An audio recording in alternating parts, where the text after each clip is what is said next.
जैन साहब, research complete? Yes sir. Very good morning.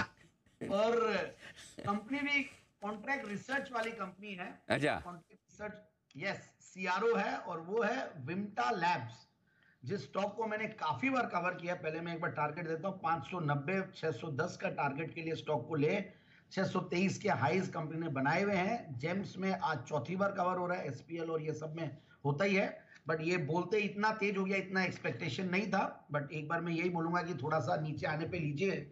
और बहुत कंपनी बहुत बढ़िया है, इसमें कोई दो राय नहीं है, फैंटास्टिक कंपनी है। बहुत सारे फर्स्ट है कंपनी के साथ अटैच, मतलब इंडिया में और एशिया में कई सारे काम ऐसे किए जिसमें वो फर्स्ट मानी जाती है। मतलब इंडिया की one of the largest laboratories है इनके पास, विद जबरदस्त इंफ्रास्ट्रक्चर।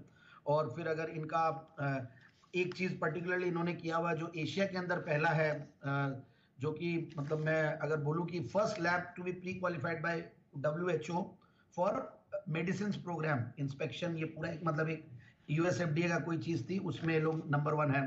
फिर मैं क्रेडिट रेटिंग देख रहा था, बहुत बढ़िया। सो ओवरऑल एक यूनिक कंपनी, और प्लस प्रमोटर का बैकग्राउंड मैं बता दूं, जो फाउंडर हैं काफी, मतलब उनकी जो लीडरशिप इस कंपनी में रही है वो काफी स्ट्रॉन्ग पेडिग्री है। और non executive chairman mister doctor वासी रेड्डी जी, जो एक्चुअली सीआरओ इंडस्ट्री के फादर माने जाते हैं। सीआरओ इंडस्ट्री मतलब 1984 में ये कंपनी स्टार्ट हुई थी, सीआरओ कॉन्ट्रैक्ट रिसर्च ऑर्गेनाइजेशन। और ये कंपनी करती क्या, देखिए, फूड एंड ड्रग्स, इनको ये बेसिकली टेस्ट करती है। और बहुत सारे जो नॉर्मल, मतलब जो एक हम डायग्नोस्टिक सेंटर बोलते हैं उनसे अलग, मतलब इंडस्ट्रीज की टेस्टिंग, मतलब इंडस्ट्रियल यूज भी आता है इनके। कुछ क्वालिटी एंड सेफ्टी टेस्टिंग करते हैं, एनवायरमेंट सर्विसेज कुछ उसकी टेस्टिंग करते हैं।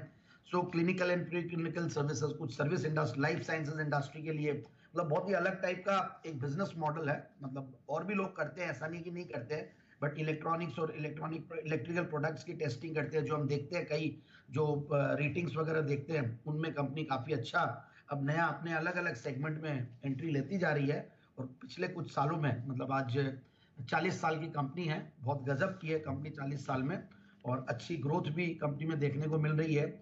और मैं देख रहा था अभी फंडामेंटल्स में, तो 29 के पी मल्टीपल पे ऐसी कंपनी सस्ती लगती है, क्योंकि आप देखिए डायग्नोस्टिक सेंटर्स वाली कंपनियां दूसरी, उन सब की वैल्यूएशन बहुत हायर लेवल्स पे रहती है, तो उस हिसाब से मुझे ये सस्ती लगती है।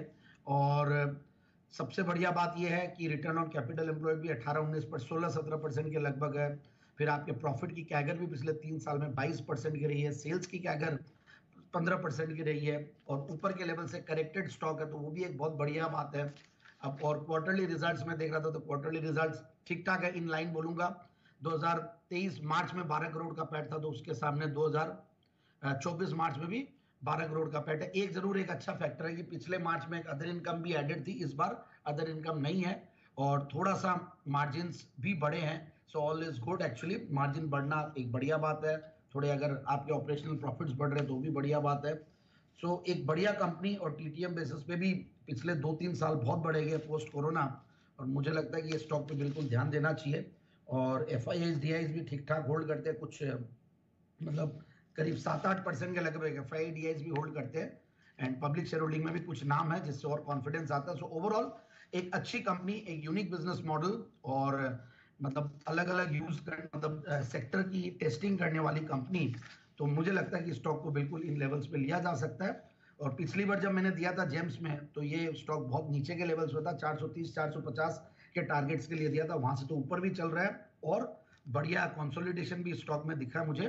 तो 610 के टारगेट के लिए स्टॉक को लिया जा सकता है, 590 और 610 दो टारगेट के लिए करे खरीदे। और जैन साहब ने जब रिकमेंड किया था तो इसका दाम था 510 रुपये, और सीधा नेक्स्ट ट्रिक मैंने देखी 570 रुपये।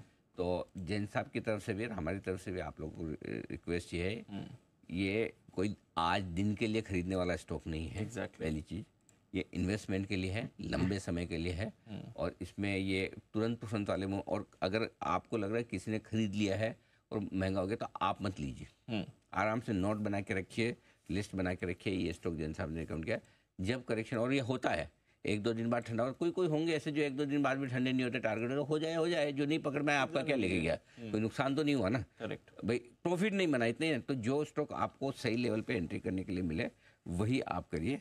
बाकी में ऐसे पीछे भागम भागी मत करिए, क्योंकि वो तो क्या, ये तो वैसा फास्टेस्ट फिंगर फर्स्ट टाइप वाला मामला हो गया। एब्सोल्युटली, तो वो बिल्कुल भी मत करिए, तो ही भाग शांति से बैठे रहिए, ये ध्यान रखना बहुत जरूरी है।